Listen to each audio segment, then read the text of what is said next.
রেলে ঈদযাত্রার আজ চতুর্থ দিনেও কমলাপুর স্টেশনে যাত্রীর চাপ ছিল স্বাভাবিক। কোনো প্রকার ভোগান্তি না থাকায় স্বস্তিতে বাড়ি ফিরছেন ঘরমুখ মানুষ। রেল কর্তৃপক্ষ বলছে আগামীকাল থেকে বাড়বে যাত্রীর চাপ। এই চাপ সামাল দিয়ে ঘরমুখ মানুষকে নিরাপদে গন্তব্যে পৌঁছে দিতে প্রস্তুত রেলওয়ে। এদিকে সায়দাবাদ সহ রাজধানীর বিভিন্ন বাস টার্মিনালগুলোতে আজও ঘরমুখ যাত্রী চাপ ছিল তুলনামূলকভাবে কম।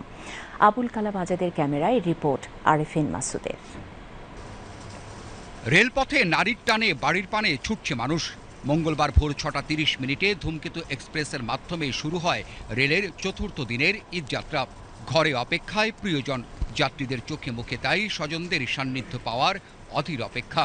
আমি দাদুর বাড়ি যাচ্ছি, ঈদ করতে অনেক ভালো লাগছে। বাড়িতে যাচ্ছি ঈদ করতে, তো আত্মীয় স্বজনদের সাথে দেখা হবে। আমি অনেক খুশি, অনেকদিন পরে তাদের সাথে দেখা হবে। অনেকদিন পরে তো বাড়ি যাওয়া হচ্ছে, তাই ঈদযাত্রা তো সবার জন্য আনন্দ, সবার সাথে একসাথে ঈদ করব, এই জন্য খুব নিজেকে খুব খুশি খুশি লাগছে। এবারের ঈদযাত্রায় অনলাইনে টিকিট, ৩ ধাপে চেকিং, অনাকাঙ্ক্ষিত যাত্রীবিহীন প্ল্যাটফর্ম আর শিডিউল বিপর্যয়হীন ট্রেন যাত্রায় স্বস্তির কথা বললেন যাত্রীরা। টিকিট তো কাটছি অনলাইনে, যেদিন টিকিট ছাড়ছে সহজে টিকিট কাটতে পারছে, কোনো সমস্যা হয়নি। যারা টিকিট নিয়ে তারাই শুধু প্রবেশ করতে পারতেছে, যারা টিকিট কাটেনি তারা প্রবেশ করতে পারছেন না। এই জন্য আমরা নির্বিঘ্নে আসতে পারতেছি, কোনো সমস্যা হচ্ছে না। ওনারা যে ব্যবস্থাটা নিয়েছে, টিকিট দেখে দেখে সব যাত্রীকে উঠাচ্ছে, কোনো হ্যাসেল নেই। আমি ময়মনসিংহ যাচ্ছি, আমার ট্রেনের সময়সূচি 11টা 30-এ। আশা করি ট্রেনটা তার নির্দিষ্ট গন্তব্যে ছেড়ে যাবে। আগে যে একটা জনদুর্ভোগ ছিল, এবার সেটা নাই। ট্রেনের এই ব্যবস্থাপনা খুব ভালো, ভিড় নাই, উঠছে এখন পর্যন্ত স্বস্তিতে আছে, খুব ভালো আছে। রেলের 7 দিনের ঈদ যাত্রায় আজ চতুর্থ দিনেও ঘরমুখ মানুষের ভিড় ছিল অনেকটাই স্বাভাবিক। কমলাপুর স্টেশন ম্যানেজার জানালেন, আগামীকাল থেকে বাড়তে পারে যাত্রীর চাপ। 4 জুন এবং 5 জুন যাত্রীর চাপ কিছু বৃদ্ধি পাবে। বিনা টিকিটের যাত্রী এবং অবৈধ অনুপ্রবেশ যেন স্টেশনে ঢুকতে না পারে এবং সম্মানিত টিকিটধারী যাত্রীদের যাত্রা বিঘ্নতা না ঘটায়, সেজন্য আমাদের 3 স্তরে চেকিং কার্যক্রম পরিচালিত হচ্ছে। এই ক্ষেত্রে রেলওয়ে কর্মচারী, আরএনবি এবং বিভিন্ন সংস্থার বাহিনী সজাগ আছে।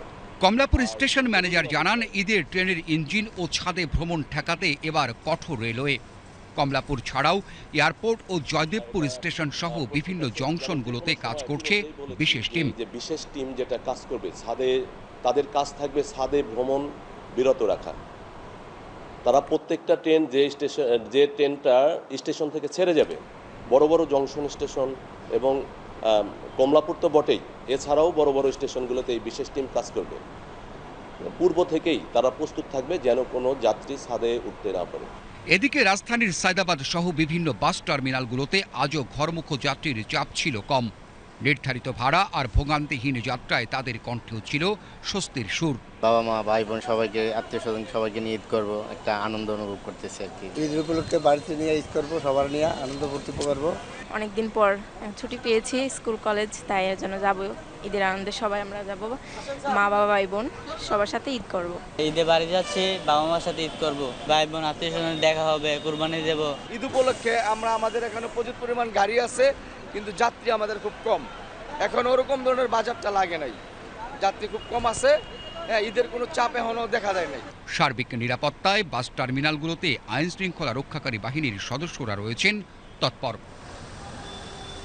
Arefin Masud, BTV news, Dhaka.